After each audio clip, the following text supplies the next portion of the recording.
Salut à tous, soyez les bienvenus sur la chaîne qui déboîte. Il y a quelques semaines, on avait testé ensemble la GPD Win 2, qui était une machine gaming de poche pour les grandes fortunes. Aujourd'hui, pour qu'il n'y ait pas de jaloux, on va tester la BitBoy, qui est une petite console de poche, donc gaming elle aussi, cette fois-ci pour les petites bourses. Ça tombe bien, Bit et bourse, ça va très bien ensemble. Alors c'est parti pour le test de cette petite bécane qui coûte moins de 30 euros. Et non, vous n'avez pas rêvé, j'ai bien dit que ce produit coûtait moins de 30 euros. 28 euros au moment où je fais ce test, prix qui est évidemment susceptible d'évoluer, vous irez voir le lien dans la description de la vidéo. Et pour ce prix-là, on a une belle boîte, moi je m'attendais à un pauvre machin générique tout marron. Et en fait non, on a une belle boîte grise avec le petit logo, avec un petit blueprint, avec un petit rendu 3D, la liste obsolète parce qu'elles ont évolué depuis, des capacités de la machine, notamment ici il y a 4 émulateurs, mais vous verrez qu'en réalité on peut en émuler beaucoup plus. On nous indique une durée de vie des batteries de 2-3 heures, c'est pas beaucoup, mais bon, sur un produit aussi peu cher, on peut pas vraiment leur en vouloir. Ils ont mis un écran IPS, ça c'est un bel effort. Pour un produit de ce prix-là, j'apprécie. On aurait pu avoir un vieil écran moisi TN, et là encore personne n'aurait pu leur en vouloir, mais non, ils ont fait l'effort de mettre un bel écran là-dessus. Donc ça te promet quand même quelques petites bonnes surprises. On va procéder au déboîtage. Donc ici à gauche, on a déjà un premier truc. C'est un petit lecteur micro SD. Voilà, qui permet de lire la carte mémoire dans laquelle vous pourrez stocker des jeux sur la machine. De base, ils fournissent une carte de 8 Go et il reste de la place pour mettre des jeux. Voilà, c'est calé dans un petit morceau de mousse. On a la console en elle-même, dans un petit sachet logoté, c'est sympa. On a une notice, c'est peut-être l'élément sur lequel ils ont fait le plus d'économies. C'est une feuille A4 qui a été coupée au massicot, ça se voit un peu, c'est pas bien centré en plus. C'est imprimé à l'imprimante laser, bon, ils auraient peut-être pu faire un petit effort. Mais à la rigueur, ce qui me gêne le plus, c'est pas tant la forme que le fond. Ils parlent de comment lancer les jeux sur la machine, alors que c'est assez simple. J'aurais préféré qu'ils expliquent comment rajouter des jeux dans la console, parce que quand on branche la micro SD à l'ordinateur, ça ouvre plein de trucs, il y a plusieurs sessions, certaines en plus qui sont pas au format Windows, et Windows vous propose de les formater, ne le faites surtout pas. Donc voilà, ça aurait peut-être été plus pertinent de se pencher sur cet aspect-là de la console que sur le fait de lancer des jeux, qui est plutôt assez simple. Enfin bon, à ce prix-là, je vais pas commencer à leur en vouloir, ça va. Et puis, on a une petite boîte générique qui comprend les câbles, à savoir un câble de recharge qui est au format micro USB. Bon, voilà, fallait s'y attendre. Et plus étonnant, le câble audio-vidéo pour se brancher à un téléviseur. Ils auraient pu ne pas le mettre, personne ne leur en aurait voulu. Bon, ils l'ont mis, c'est sympa. Pour ce prix-là, c'est plutôt un bonus agréable, on va dire. Même si je vois pas trop bien l'intérêt de brancher un tout petit écran sur un grand écran, en particulier avec ce genre de câble. Bien là, la console en elle-même se présente dans ce petit sachet plastique logoté. Moi j'aime bien ce genre de petit effort. Encore une fois, compte tenu du prix de l'appareil, c'était pas indispensable, mais ils l'ont fait quand même. Et voici la machine qui est vraiment super mignonne. On a vraiment l'impression d'avoir une toute petite Game Boy qui serait passée au sèche-linge et qui aurait rétréci. C'est le même code couleur. On retrouve les mêmes boutons bordeaux. D'ailleurs, j'ai jamais compris pourquoi Nintendo avait choisi cette couleur-là sur la Game Boy originale. Si quelqu'un sait, ça m'intéresse de savoir. Ils ont rajouté 2 boutons de plus, mais attention, il n'y a pas de boutons latéraux. Il n'y en a absolument aucun. Il manque même pas L2 et R2, il manque aussi L1 et R1. Il n'y a rien derrière. Donc il faudra tout faire avec ces 4 boutons-là. Vous verrez que ça aura son importance plus tard. Le fameux écran IPS ici. On a des boutons vraiment comme une Game Boy, mais ils ont rajouté un petit bouton évidemment pour accéder au menu des différents émulateurs. On met la carte microSD ici sur le dessus. Là il y a le bouton Power. Sur le dessous il y a donc la prise casque, mais qui est aussi la prise pour brancher le câble audio-vidéo que je vous ai montré tout à l'heure. Et c'est par ici qu'on recharge la batterie. La batterie justement, elle se fixe ici derrière, à la même manière que les piles sur une Game Boy originale. Par contre, c'est vertical. Sur la Game Boy, c'était horizontal. Hop, et on a une batterie qui est une batterie en fait de Game Boy Advance SP. Si on regarde de près d'ailleurs, c'est même marqué sur la batterie en elle-même. Attendez, je crois que c'est marqué en français, oui. N'utilisez et ne rechargez la batterie qu'avec une Game Boy Advance SP. C'est emmerdant parce que ça, c'en est pas une, et du coup, si vous n'en avez pas une, vous pouvez pas recharger la batterie. Non, évidemment, c'est parce qu'ils n'ont pas changé le texte sur la batterie, mais vous pouvez bien sûr recharger la batterie avec la console, il n'y a aucun problème. D'ailleurs, c'est ce que j'ai fait juste avant le test. On va l'allumer et regarder un petit peu ça de plus près. Bien, alors on va démarrer la machine. J'ai retiré le petit film protège-écran qui était préinstallé. Et je vous suggère d'en faire autant parce que c'est pas un film qui est supposé rester sur la machine de toute façon. C'est juste pour la protéger pendant le transport. On a une belle petite dalle brillante. En plastique, évidemment, à ce prix-là, il fallait s'y attendre. Hop. Petit splash screen de démarrage. Quelques lignes de commande. Et voici l'interface. Bon, c'est très joli, hein. L'écran il est plutôt fin, c'est une bonne surprise. Le menu fait un peu penser à ces vieux linkers de Game Boy Advance. C'est peut-être d'ailleurs un petit peu la même structure ou le même OS, hein, allez savoir. Et donc ici on a la liste des émulateurs. Donc ça commence avec DOS, la NES, la Game Boy, les jeux d'arcade, la Game Boy Advance, encore des jeux d'arcade, la Game Boy Color, encore des jeux d'arcade, la PlayStation, la Mega Drive, la Master System, la Super Nintendo et la PC Engine. Donc beaucoup plus que ce qui était indiqué sur la boîte. On va commencer évidemment par la Game Boy et puis on va essayer de mettre des jeux de plus en plus puissants. Allez, c'est parti.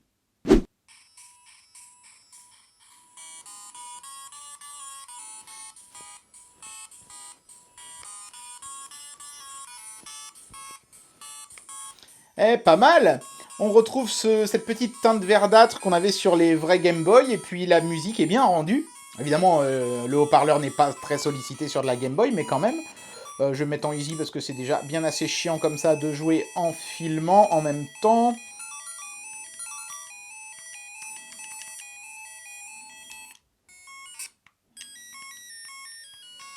Ah d'accord, c'est ces deux boutons-là. Moi, je pensais que ça allait être ces deux-là. Ok. Alors, il n'y a pas de drop de framerate ou de choses comme ça. Par contre, il y a un petit peu de screen tearing. Bon, je m'y attendais un petit peu sur un machin d'un tel niveau de puissance. Ok, je viens de mourir comme une grosse merde. Mais vous n'avez rien vu, hein. Voilà, il y a un petit peu de screen tearing. Là, ça se voit pas beaucoup parce que, évidemment, sur la Game Boy, bah, les graphismes sont pas ultra détaillés. Mais bon, ça se ressent quand même un petit peu. Il faudrait qu'il y ait beaucoup de lignes verticales pour que ça se voit. Mais vous inquiétez pas, je pense que sur d'autres émulateurs, on le verra plus. Alors, le screen tearing, en général, c'est parce qu'il n'y a pas de synchro vertical, ce qui permet de gagner un peu en framerate. Donc comme la machine n'est pas très puissante, ils ont utilisé cette combine-là. Bah, c'était ça ou un framerate dégueu, je pense qu'ils ont fait le bon choix. Hein. C'est le plus grand boss de toute la ville, Picsou. Non, j'arrête.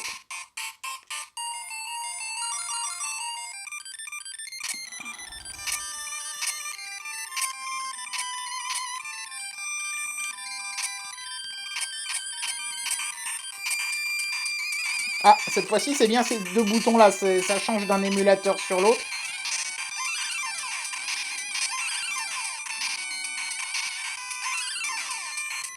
Le son est plus fort là, hein, mais c'est normal, hein, on est sur une console de salon. On n'est plus sur le petit haut-parleur d'une Game Boy. Ah, je sais pas si on voit mieux le screen tearing là, normalement on devrait mieux le ressentir. Ah, c'est pas mal la NES, hein, c'est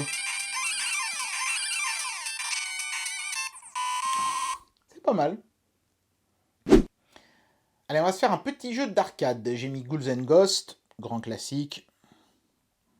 Alors, la phase de test de la borne d'arcade. Ça, normalement, seul le gérant de la salle d'arcade le voyait. Et quand il le voyait, ça voulait dire que cet enfoiré avait débranché la machine et qu'il avait anéanti tous nos high scores.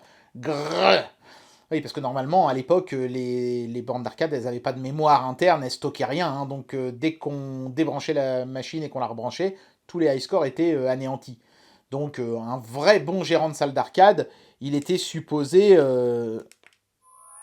ne jamais débrancher les bornes. Mais il y en a beaucoup qui le faisaient pour économiser de l'EDF, quoi.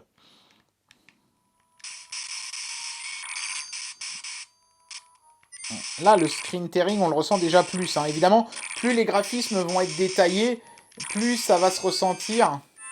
Je sais pas si en filmant vous le verrez bien. Et en fait, c'est justement ça le truc, c'est que on est sur un tout petit écran, donc on le ressent peu. On le ressent peu. Hein. Il est là, hein, il y a du screen tearing, c'est sûr, mais on le ressent peu. Je pense que ça va peut-être être plus flagrant sur des jeux rapides comme Sonic. Et je suis déjà pas doué à ce jeu-là, mais alors en filmant, je suis carrément une vraie merde. faut essayer de se concentrer sur les lignes verticales pour bien le distinguer. On va mettre un jeu Mega Drive, ça va être plus flagrant. Allez, la Mega Drive. Là, je pense que le screen tearing va être assez obvious. Déjà, vous remarquez ces espèces de hachures diagonales quand il y a des changements d'écran rapides. Ça aussi, hein, c'est du screen tearing. Hein. Bon, là, je pense que ça va être flagrant parce qu'il y a un scrolling très rapide dès le début sur ce jeu-là. Vous voyez les vagues? Vous voyez, on a l'impression que le haut des vagues est découpé du reste. C'est du screen tearing. C'est l'absence de synchro vertical. On l'a bien vu aussi, là, sur le scrolling. Sur les lignes verticales, c'est là que ça se voit le plus. Vous voyez, derrière moi, là, le paysage, on voit bien qu'il se disloque un peu quand je fais passer Sonic devant. Bon, c'est pas au point que le jeu devienne injouable, hein, donc j'ai envie de dire que c'est pas vraiment dramatique, et compte tenu du prix de la console, on peut pas vraiment être trop sévère là-dessus, mais voilà, il y a du screen tearing, c'est, on va dire, le plus gros défaut de l'émulation sur cette petite bécane. Ça aurait pu être largement pire. Hein. L'écran est de qualité et ça nous fait complètement oublier ce genre de petites contrariétés-là. Alors, on peut jouer à la Super Nintendo sur cette petite bécane, mais je suis un petit peu perplexe. Pourquoi avoir mis un émulateur de Super Nintendo sur une machine qui n'a que 4 boutons? Il va en manquer 2, c'est un peu idiot.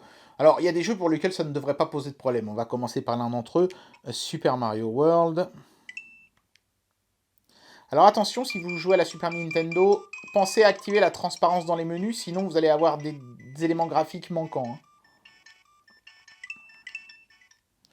Vous voyez que la console est capable de gérer les sauvegardes. Hein. Parce que là, j'avais sauvegardé sur une précédente partie et j'ai pu reprendre exactement où j'en étais. Donc c'est très cool. Alors je ne connais pas les touches. Ça doit être ces deux-là. Pas très pratique. Ouais, c'est ça.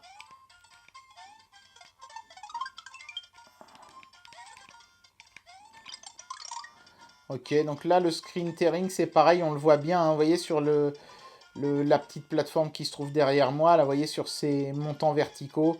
Ça se disloque un petit peu. Mais c'est moins gênant que j'aurais pu le croire. Hein, sur un petit écran comme ça, ce genre de défaut est finalement assez amoindri. Et comme c'est une dalle IPS qui a un bon rendu de couleur, c'est franchement pas du tout grave. C'est tout à fait pardonnable. Vous voyez, là, on l'a bien vu sur les tuyaux aussi. Je vais repasser devant. Regardez bien les tuyaux. Vous voyez, vous avez vu, ils se sont un peu disloqués. Voilà, bon. C'est assez peu marquant, finalement. Je reste sur la même console et maintenant je teste F0 pour deux raisons. D'abord parce que F0 a besoin des boutons LR, donc je vais tout de suite voir si ça pose problème ou pas, mais a priori oui. Et puis ensuite, c'est un jeu qui utilise massivement le mode 7, donc si le mode 7 pose un problème, là aussi je ne vais pas tarder à m'en rendre compte. C'est parti.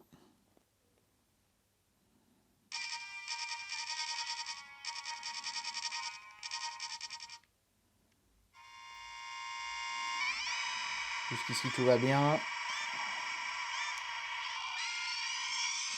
Oh, ce framerate de l'enfer. Oh la vache. Bon, là, c'est carrément injouable. J'ai même pas 5 frames secondes. Oh putain.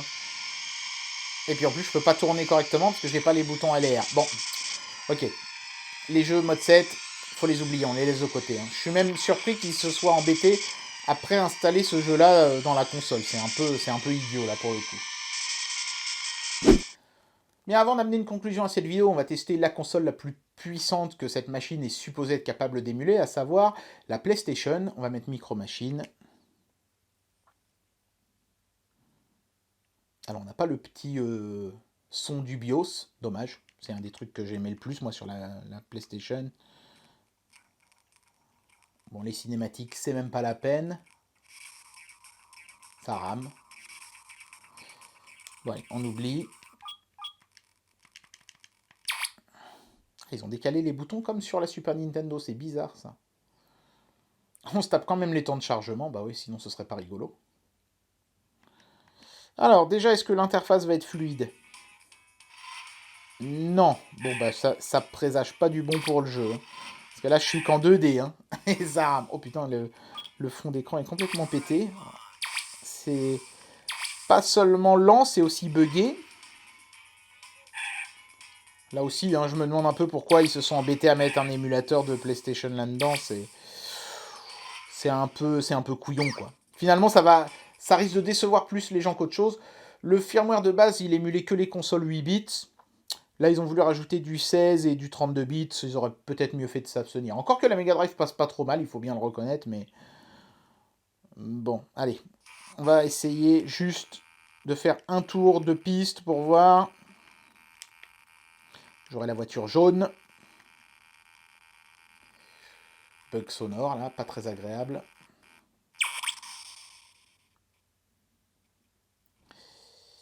Ouh. Ouh, c'est lent. Et il n'y a pas de son, tiens. J'ai pas de son non plus. C'est à peu près aussi lent que F-Zero sur la Super Nintendo. Hein. Oh là là là. Non, mais c'est même pas possible. Pourquoi avoir mis un tel émulateur sur cette bécane? Ça n'a pas de sens. Ça n'a pas de sens. C'est vraiment histoire de dire, regardez, on fait tourner des jeux PlayStation, mais vous les faites tourner très mal, donc autant pas les faire tourner du tout, franchement. Allez, même chose, on va oublier ça. Hein. Bien, j'en arrive à la conclusion de cette vidéo et je vais donner une note à ce produit. Évidemment, je ne peux pas noter ce produit de la même manière que je noterais une GPD Win 2, c'est évident. On n'est complètement pas dans la même gamme de prix. On pourrait en acheter une trentaine quasiment comme celle-là pour le prix d'une seule GPD Win 2. C'est une machine qui en plus joue pas forcément dans la même catégorie. La GPD Win 2 c'est quand même un produit assez gros, hein, de la taille d'une 3DS XL, alors que là on est vraiment sur un truc ultra rikiki. Ce truc pourrait se glisser dans une poche de chemise. Donc c'est vraiment la console de poche qui vous suivra partout, quoi. Et en plus que vous n'aurez pas peur d'abîmer parce qu'elle ne coûte vraiment pas cher. Mais à l'arrivée, le produit, moi, plutôt séduit. Il y a quelques petits problèmes de finition. Alors, je pense que l'écran n'est pas super bien jointé parce que j'ai quelques poussières qui se sont glissées en dessous, mais rien de vraiment dramatique. Donc, évidemment, à ce prix-là, il y a des petites contrariétés. Il y a du screen tearing, il y a des émulateurs qui sont là, qui n'ont pas lieu d'être. Bon, vous pouvez tout simplement faire comme s'ils n'étaient pas là, mais voilà. Donc, évidemment, c'est pas un produit parfait. Mais 28 €, avoir une dalle IPS d'une telle qualité, avoir un son vraiment très propre et des émulateurs qui quand même sont nombreux et qui pour la plupart néanmoins fonctionnent bien, il n'y a que vraiment la Super Nintendo et la PlayStation qui sont complètement à oublier. Non, c'est bien, c'est un bon produit. Je peux pas enlever plus d'une demi-étoile à ce produit parce qu'il n'y a pas vraiment un gros élément, un gros défaut qui me ferait dire ah ouais, ça mérite d'enlever une étoile. Il y a plein de micro-petites contrariétés, mais qui sont inévitables sur un produit qui coûte ce prix-là.